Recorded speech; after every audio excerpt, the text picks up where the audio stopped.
संविधान की हत्या करने वाले लोग हैं उनका भी पर्दाफाश करेंगे और जनता में इस बात को बताएंगे कि किस तरीके से संविधान को कुचलने की उसके मूल धाराओं को का गला घोटने का प्रयास हुआ है। इस बात को भी हम रखेंगे और ये प्रस्ताव कि 50 वर्ष इमरजेंसी को लगे हुए हुआ और 50 वर्ष पूर्व इमरजेंसी की हत्या हुई 1975 में। 2025 में हम जो प्रजातंत्र की हत्या हुई है उसके बारे में भी हम चर्चा करेंगे और ये जो समझा गया, इसके साथ साथ भगवान बिरसा मुंडा का अगले वर्ष 150वां वर्ष और उसी तरीके से भारत के लौह पुरुष सरदार वल्लभ भाई पटेल का 150वां वर्ष और अगले साल ही भारत के पूर्व प्रधानमंत्री भारत रत्न अटल बिहारी वाजपेयी जी का यह भी बताना चाहता हूं कि आत्मनिर्भर भारत और आत्मनिर्भर भारत में डिजिटल इंडिया और डिजिटल इंडिया के साथ साथ 5 ट्रिलियन इकोनॉमी, इस विषय को प्रधानमंत्री मोदी जी के अध्यक्षता में हमारे जन्म शताब्दी यानी 100 वर्ष पूरे करने का सेंटेनरी सेलिब्रेशन हम मनाएंगे और इस तरीके से हमने प्रस्ताव पारित करके इन कार्यक्रमों को एनडीए की सरकार और हमारी सभी एनडीए घटक दल के जो सदस्य हैं वो सब इनको 2025 में मनाने वाले हैं। इस रेजोल्यूशन के साथ इस बैठक में चर्चा हुई है। मैं यहाँ आंध्र प्रदेश के मुख्यमंत्री चंद्रबाबू नायडू ने रखा और उन्होंने बहुत बारीकी से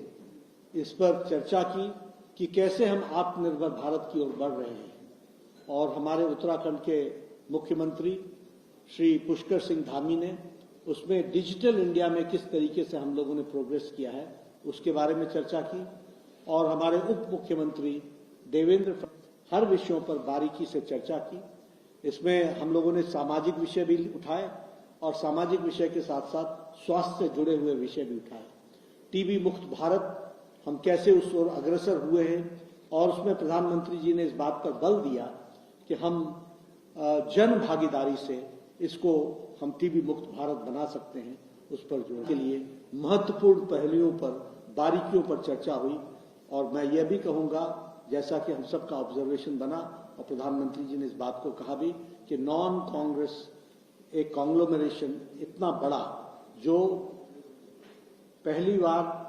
इस फडणवीस महाराष्ट्र के उन्होंने इस 5 ट्रिलियन इकोनॉमी में किस तरीके से हमारा योगदान हो रहा है उसके बारे में चर्चा की और उसको रखने का प्रयास किया। यहाँ इस 5 घंटे की बैठक में सभी मुख्यमंत्रियों ने दिया। उसी तरीके से पर्यावरण में हम लोगों ने जोर दिया कि हम एक पेड़ मां के नाम यह एक जन आंदोलन के रूप में चले और यह पर्यावरण का सामाजिक आंदोलन बने। इसके लिए हम लोगों ने चर्चा भी की और प्रेरणा हम अपने अपने प्रदेशों में इसको आगे बढ़ाएं, इस बात को रखा गया। और इसी के साथ साथ हम लोगों ने इस तरह से आगे बढ़ा सकते हैं उस पर जोर दिया। हमारे प्रधानमंत्री जी ने अपने कंक्लूडिंग रिमार्क्स में 11 बिंदुओं को हम सबके सामने रखा है जिसको हम आपको डिटेल प्रेस नोट में भेजेंगे और सभी लोगों ने, सभी मुख्यमंत्रियों ने और सभी उप मुख्यमंत्रियों ने इस बैठक को बहुत ही सार्थक माना है। तय किया कि हम स्वच्छता अभियान उसको पूरी ताकत दे करके आगे बढ़ाने का काम करें। प्रधानमंत्री मोदी जी ने स्वच्छता अभियान को भी जन आंदोलन के रूप में जागृति लाने में नए नए कार्यक्रमों को हम किस तरीके और एक तरीके से नई ऊर्जा, नई उमंग के साथ हम इन लक्ष्यों को हासिल करेंगे, इसका हम लोगों ने रिजॉल्व किया है, इसका हम लोगों ने प्रण लिया है। तो मैं समझता हूं कि यह बैठक 5 घंटे जो चली प्रधानमंत्री मोदी जी के नेतृत्व में, वो बहुत ही सार्थक बैठक और देश को आगे ले जाने, इस तरीके से देश की प्रगति को अपने दृष्टि से आगे बढ़ाने के लिए एक रिजॉल्व करके आगे बढ़ा है। मुझे उम्मीद है कि इस बैठक से हमारे सभी साथी पूरी ताकत से आगे बढ़ेंगे। यही मुझे कहना है। एही भली वीडियो देखिबा पाई आम चैनल को लाइक शेयर सब्सक्राइब करंतु। Bureau report Odia news.